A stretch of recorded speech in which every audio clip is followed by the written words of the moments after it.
Hey guys, so we're going to try to do something different with this channel. I know I don't upload very often, which is, I apologize for. Busy schedule, so for a means of making more content, I'm going to start trying to review the patches that come out with the culling. This is the newest one. Combo Breaker and Stagger Returns. You can tell this is going to be a big patch because of just from the title. Stagger Returns is the big thing that pokes out to me. Greeting contestants. It's April and we're thawing from winter freeze and feeling the excitement of sunshine and new potential. Earlier this month we leaked a little bit of info about what's to come with the culling, and we weren't fooling. What's old is new again, and what's new is newer than ever before. Point blank, Stagger is back. Servers will be out on Wednesday, next Wednesday, and maintenance will take 4 hours. That's pretty standard, but that's not all. Along with the Stagger comes a host of new tweaks and variations to help improve the flow of gameplay and return some of the show in the game show that is the culling. Heck, we even went in and threw in a training mode for good measure. Many of these things are based on key feedback from the community, aka the Reddit. And we're excited to hear what you think about them once they go live. Until then, see you in the arena. And we'll talk about what this picture is a little bit later. You can tell that right off the bat that it looks really good. This is a new type of enemy, clearly. Also looks really good. I'm excited to see what they do with this type of style later on. New combat mechanics. Return of stagger on block. Players are now staggered if they attack a block, blocking a place's weakness and feeble moons. So the nature of the weakness feeble created scenarios where it was nearly impossible to overcome an HP disadvantage. Something that it didn't mention is how impossible it was to overcome a weapon tier advantage. If they had a better weapon than you, it was very hard to outplay them and beat them. Even if you had a weapon that was a tier 3 and they had a tier 4, they pretty much won the fight because of that. So anyway, because the weakened player was capable of forcing damage trades. So what happened was if the weakened player went to hit, if the player went to hit you, you blocked them. They were weakened, right? They had this little yellow aura around them. If you went to then hit them off of the block, they could just go for a full swing on you, and even though they were weakened and this did less damage, this would then be a trade. If they had a better weapon than you, this trade would be fairly close to even. So then bringing back the stagger on block, again, this is something that was talked about a whole mess of a lot on the Reddit, and I'm glad that they made this change. Players are going to have less to complain about with this mechanic. This was something that those people that really wanted to go to the first iteration of the game are going to. This is something that they wanted a lot. This is something they're going to very much enjoy. However, stagger now is only 1.2 seconds, as you see here. Stagger duration being 1.2 seconds, which, I mean, mistake me if I'm wrong, but 1.2 seconds I don't think is enough time for any weapon in the game, unless maybe possibly speed 3 weapons. I don't think any weapon in the game can get a full swing off in this 1.2 seconds, and this is going to create a disparity, I believe, in weapon viability at all tiers.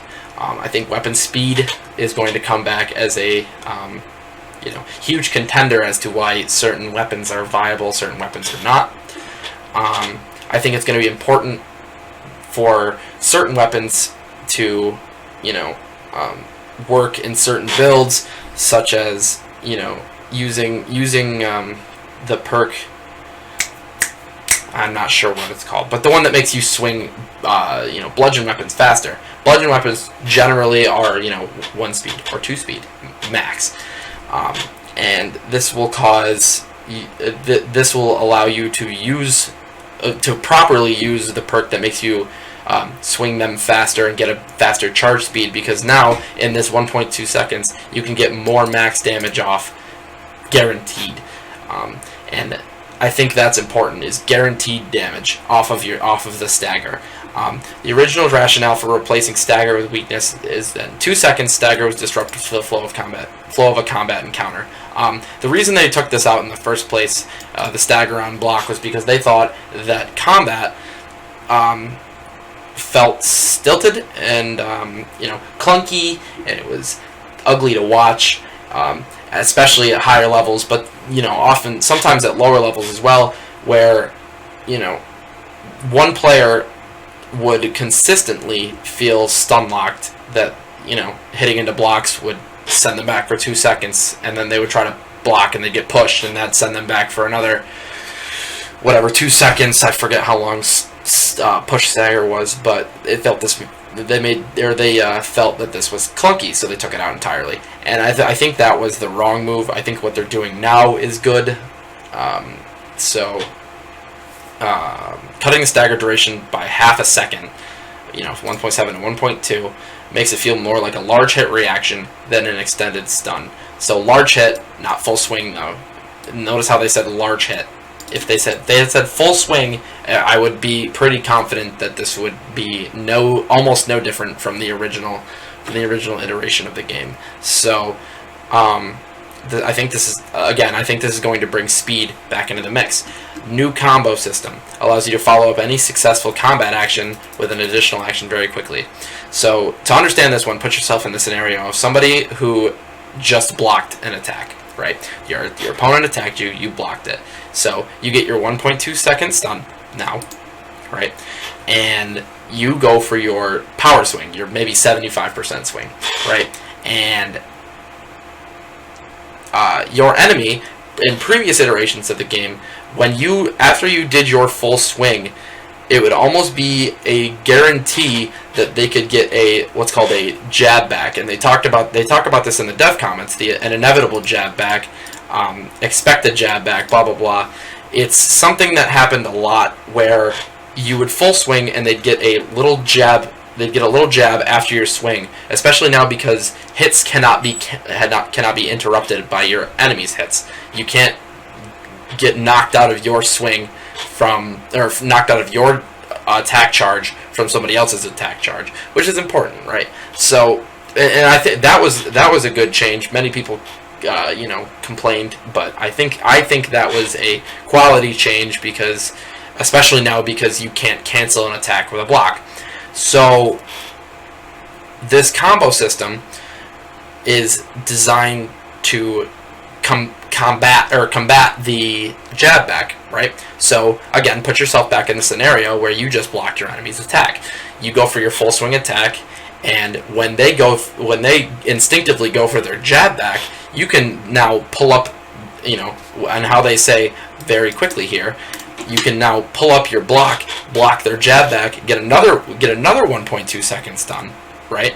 And go for your 75% swing again, and the cycle can continue and can continue. So I think this combo system is where the combat meta is going to arise, where a good player will block someone's attack, go for their full attack, get the jab back, or block the jab back.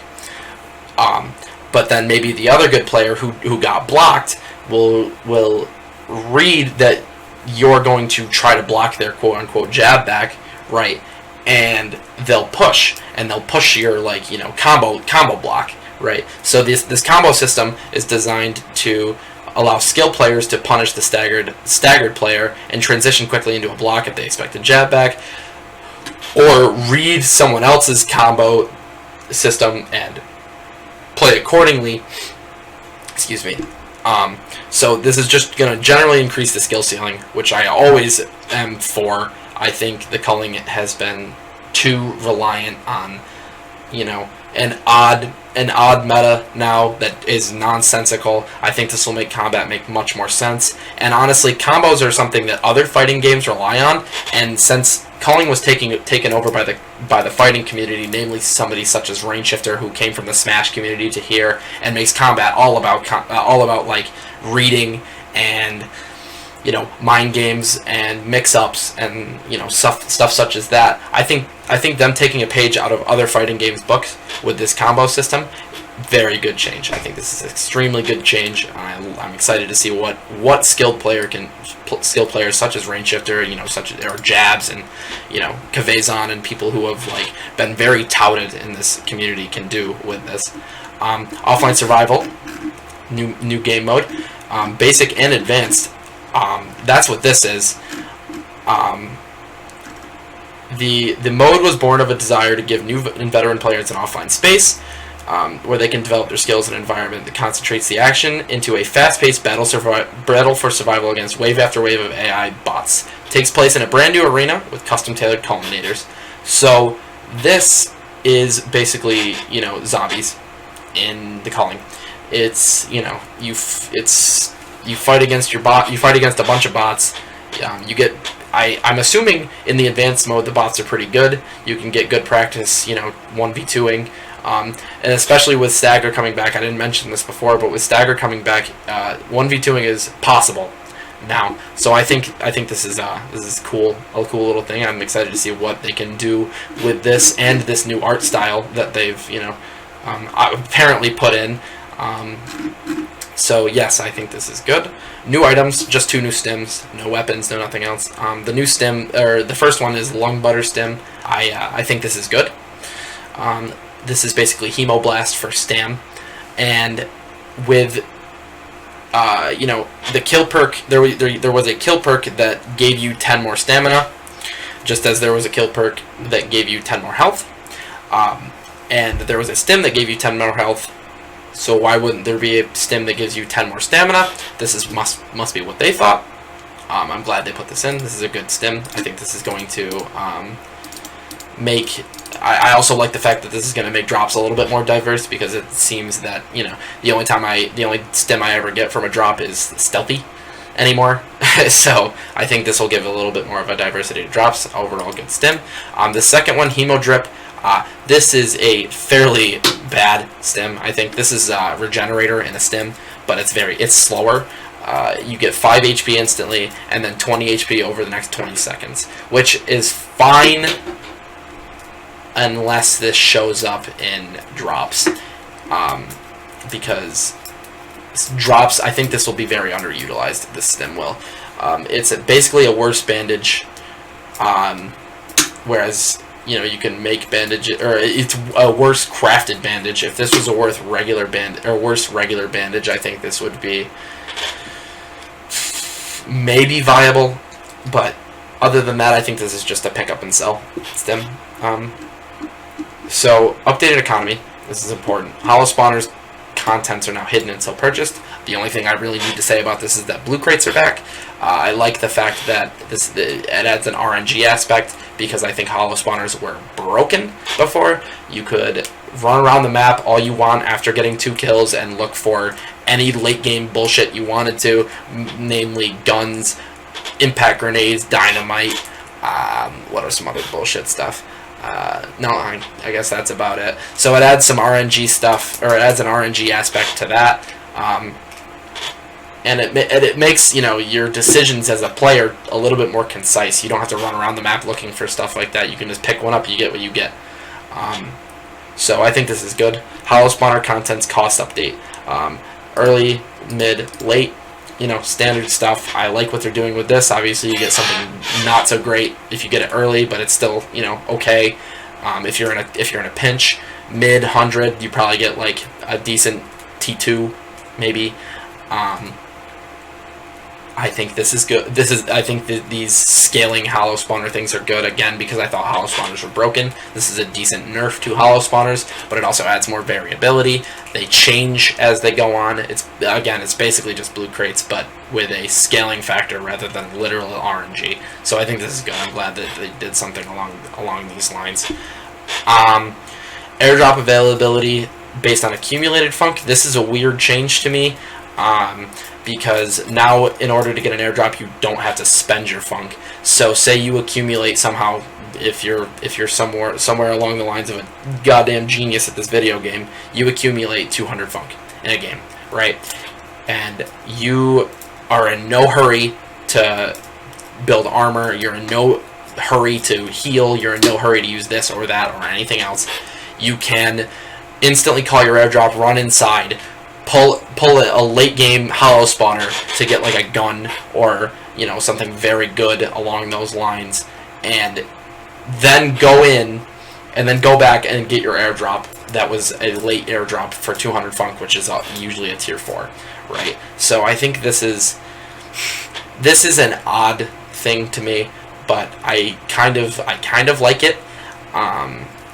This gives players less of a need to hoard their funk and feel, and so players will more often get their airdrops. More often will this will make the game more interesting late game, and I honestly think this will end up being good. But for the time being, I think this is for right now. I think this is a weird change. I don't know. It's gonna be interesting. Recycle values increased for many items. Recycle values is something that I like this change because of a quality of life thing. Like it always irked me that you could sell a Bowie knife for the exact same amount of funk that you could sell a pepper spray, and both of those things cost less funk to sell than a steel trap. And this, of course, that was a frustrating thing. So I'm glad that they did something along the lines of scaling, recycle values back up. The problem with it is that hiding all game is going to be much more potent, I think, unfortunately. And this is where things get interesting, because you can recycle things you find for more, right? You can accumulate funk up, call an airdrop for almost free. You can then go get a mid or late hollow spawner for whatever you just called your airdrop in for. And so from hiding all game, it seems that you can, or not all game maybe, but from hiding a decent amount of the game, maybe after you get an early game kill or something along those lines, you can hide and end up with pretty much the same tier of things that somebody who was working hard and playing well has. So this brings back a little bit of the turtley type meta, I think, but other than that, I like this change for quality of life stuff. Kills only reward 45 funk. This further reinforces my idea, because now kills are more risky because combat's harder, and kills are less rewarding because it's only 45 funk. So again, this kind of reinforces the whole I'm gonna turtle, I'm gonna hide, you know what I mean? Granted, this does make games last longer, and I think the whole point of this was to buff late game, because now you don't have to spend your funk on a late game drop. Hollow spawners are less enticing, so people will more likely go for late game drops to get the really cool stuff they want. So you don't have to spend your funk on it. You can recycle things for more funk, and you can hide, and getting kills isn't as important as looting a building and finding 5 items. So it's a little worrisome how much they focused on late drops, because now early games are going to be hiding a lot, and that's not. I think that was something they tried to combat patches ago. So it's a little weird. All airdrops can now be called a maximum of 1 time. That just pretty much only applies to utility drops, which is good, because the triple javelin drop was a little ridiculous with the whole golden arm thing. You could call it a few times if you lost any. So 10 green crates spawn per match. This is where they start to combat the turtle that they were talking about before, because now you can't find very, very fancy stuff to sell all the time. There's less green crates on the map, which creates less of a need to run around searching for them. You can craft things, you can find things in lockers, and you can try to fight and try to steal things from people, especially now that it's possible to steal things from people if it's better, because the combat is a little bit more friendly to skill versus things. So I think this is a good change.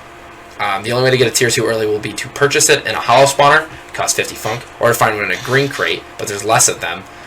This makes, again, I think this makes the early game scarier, and fights are going to be a little bit more drawn out in the early game.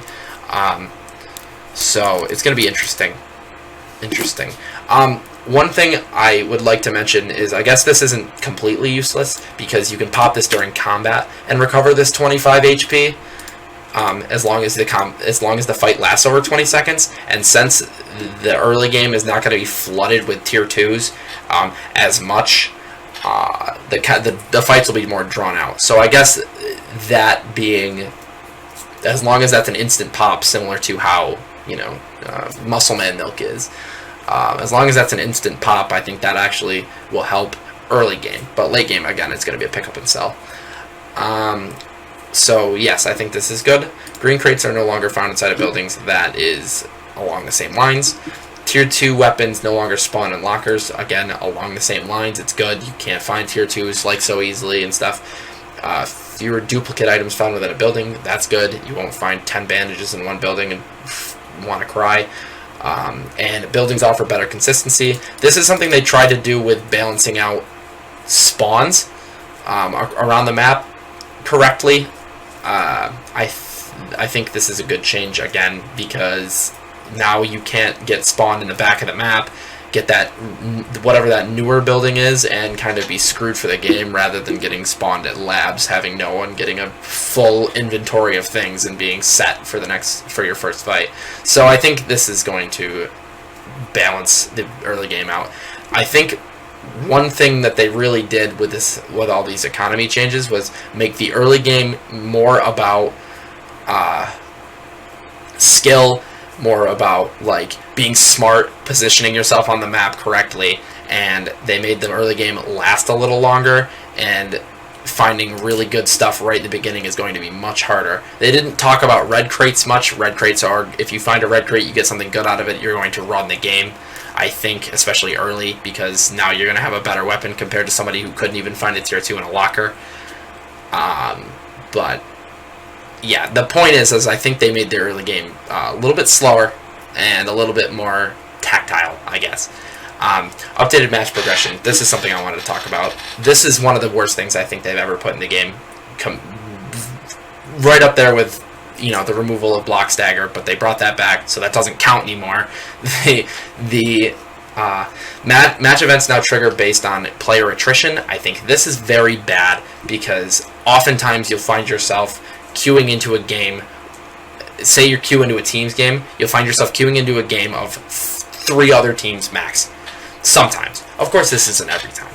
This will work great for when there's 16 players in the game, but say you queue into a game of 8 players, mid-match events drop after 1 team dies. 25% of 8 is 2.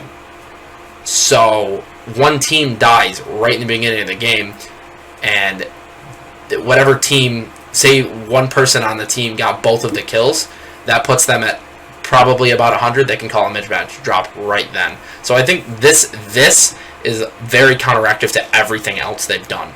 I think this is not so great with the amount of players that they have currently. So, say within the first 2 minutes of the game, one team dies, the other team, some other team vultures. Now you're down to half the lobby. You can get a late drop after selling all the stuff. I don't know. It's just a little janky to me, but. This is meant for full lobbies, and I don't think they realize that full lobbies are kind of rare almost to come upon anymore, especially with the lack of player base. Hopefully players come and this whole issue resolves itself, but still, I don't think this is good for the current player base.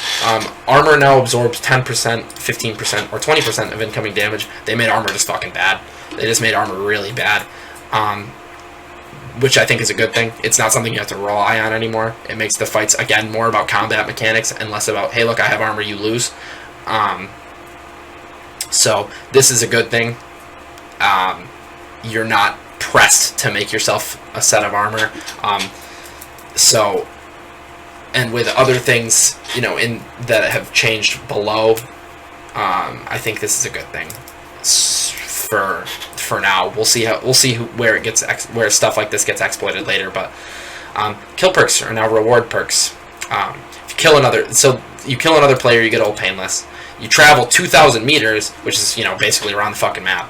You get big lungs, which is plus 10% stamina, or plus 10 stamina pool, which is basically what that stim is. And if you collect 100 funk, you get a plus 10 health pool, which is good, I think. It's not less about, okay, kill, now I have all this cool stuff, now nobody can stop me. Stops the snowball thing a little bit. The economy changes, let's see, in keeping with the economy changes geared towards promoting activity rather than only rewarding kills. Kill perks have been refactored. So I think, I think this is good. This one's a little janky because it, again, rewards people who hide. It's very easy to hide and run around the map and travel 2,000 meters. But it's not as rewarding anymore, I guess, with the lack of green crates to sell things and such. So it's going to be kind of interesting to see how these work out, but I think they are better than kill perks. Kill perks were a little broken with the whole snowball tactic. And collecting 100 funk, this is along the same lines of airdrops, so you don't have to, this isn't something you have to spend to get your big boned. This is they wrote big twice, that's funny. This isn't something, you just collect it. You collect it, and then you can get a 100 funk airdrop and have big boned and still have 100 funk. So it's pretty cool. I think this is a good change. New airdrops added. These will replace, if I'm not mistaken, these will replace the airdrops that are currently there. I think the airdrops that are currently there are boring, and I think people only use a handful of them. Nobody uses late drops and gets away with it anymore.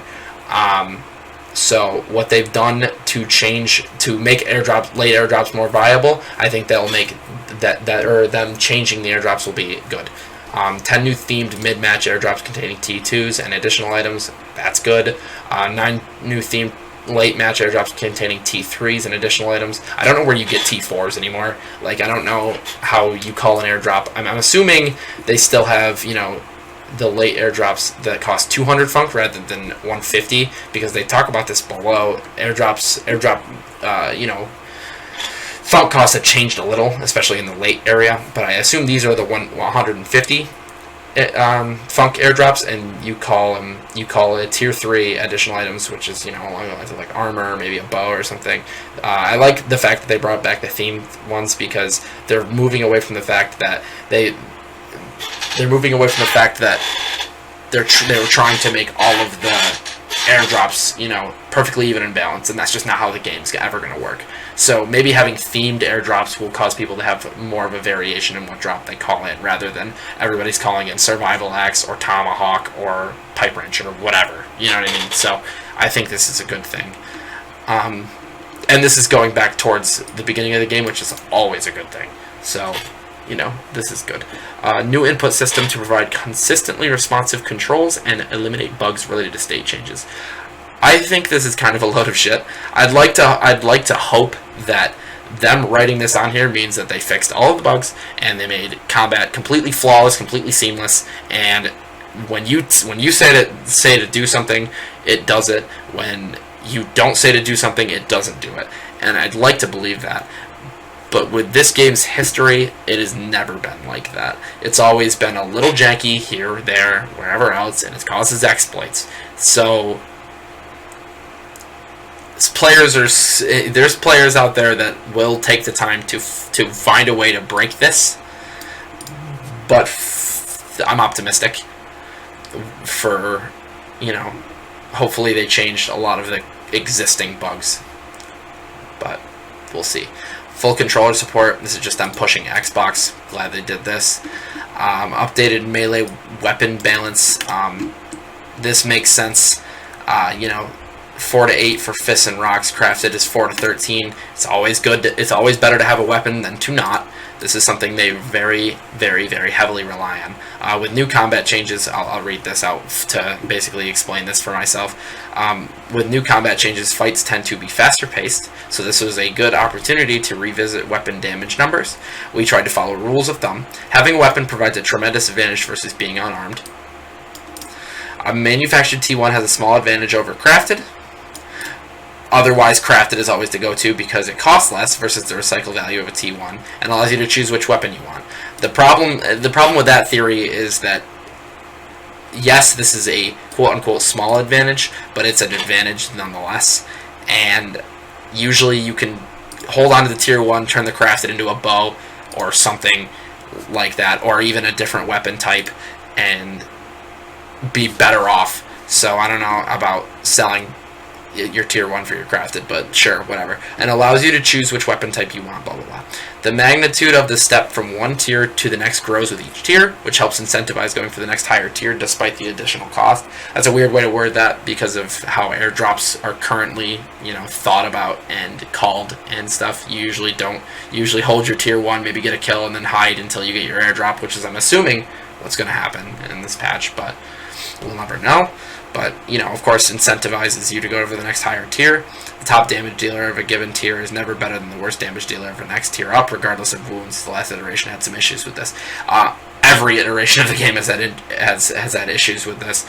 Right in the first iteration, as I can think of, the game, you would have a crafted knife, and you'd be doing more damage to somebody who was fighting you with a tonfa, because tonfa was just so bad. So, but I'm glad that they recognize this, because this is something they've had issues with forever. Good overall look at what the damage numbers is. Note that individual weapons deviate slightly from these values, of course, because there's different weapons at the same tiers. Added several new spots where players can find T1 melee weapons. This is just in funk piles. You're not going to find a crowbar in a funk pile anymore, which is good. Frame rate optimization is good. Load time optimization is good. Major lighting patch, don't care. Polish and improvements to Survival Island, don't really care. Chaz voice calls, those are annoying anyway. Number of bots in offline matches to 15. There's not even 15 players in their online matches, but whatever. Fixed bug where changing user settings with reapply, good. That's kind of annoying. So headshots ignore armor. This is one of the important ones. This makes armor even worse, and makes bows even better for somebody who's skilled enough with a bow to get headshots almost consistently. So this is very good. Skill ceiling and whatnot makes bows more important and armor less important, which is good. Defense sucks. Various bot AI improvements, don't care. That's probably for the new game mode. HUD refinements, don't really care. Crafted explosives are no longer available in lightning rounds. Lightning rounds doesn't matter from a balance point of view. Fixed display bug with hours played on profile screen that caused it to reset after 24 hours, blah blah blah. Several stability issues that could lead to crashes or hangs. Thank God, I have fatal errored out of so many games it's not even funny. Improved character hair visuals. I mean, whatever. Drop My Bridges now awards a random airdrop previously allowed to a player to call their airdrop for free. This is a noob trap, unfortunately, and it's never not going to be, and I think it's actually less incentivized now, so maybe that's a good thing, maybe it's a bad thing, I don't know. Backstab bonus damage has been removed. Oh, this is the other important one. Backstab bonus damage has been removed by default. Brutus perk now gains a backstab bonus. So with the new combo system, backstabs typically allow for multiple hits to land quickly, which serves as a built-in bonus. So instead of getting one big old swing that does a ton of backstab bonus, now you can double hit combo to do pretty much the same idea as a backstab bonus. However, it scales if you have a better weapon. And I think this is important because backstabs were annoying in teams, and they were a growing issue getting, front and backed by a team, hitting you from the same, or, hitting the same person front and back or whatever. So I think this is good. The combo system, this iterates the combo system more, and I think that's going to be a good system. So I think this is inherently a good change. Lightning mode airdrops adjusted to remove guns and explosives from several drops. Yeah, fuck that shit. Again, lightning rounds don't matter. I'm not even going to read this. Replace temporary airdrop landing pad music. Yeah, it doesn't matter. Okay. So, general thoughts about this patch. I think this is one of the strongest patches they've had in a very long time. This is getting back to when people enjoyed the game, with the added flavor of their new stuff. That's good. The combat is looking phenomenal. I'm excited. For the first time in a long time, I'm excited to see what meta arises from this. New mode doesn't matter to me right at the moment. New stems, again, don't matter. updated economy. Overall, fairly good stuff. This makes early game fights more drawn out, but fast paced and action filled, which is good. Always, I think that's the main excitement of this game. Turtling is strong, but not too strong. They did a lot of things to up and then crash right back down certain tactics. So it all depends on the game and the situation you're in, and I think that's better than getting guaranteed stuff here, there, whatever. Overall good stuff. This is a bad change, and I will always back up the fact that this is a bad change. You can quote me on that as much as you want. It's fucking bad. But I think that's the only really bad change they've had. Armor's bad now. Kill perks are a good thing. New airdrops. All the new airdrop stuff is good. I'm excited to see how many people come from the Xbox scene to this with this whole thing. Hopefully that brings in more of a player base. Other than that, I think this is a very quality patch, and I will see you guys when I upload my next video.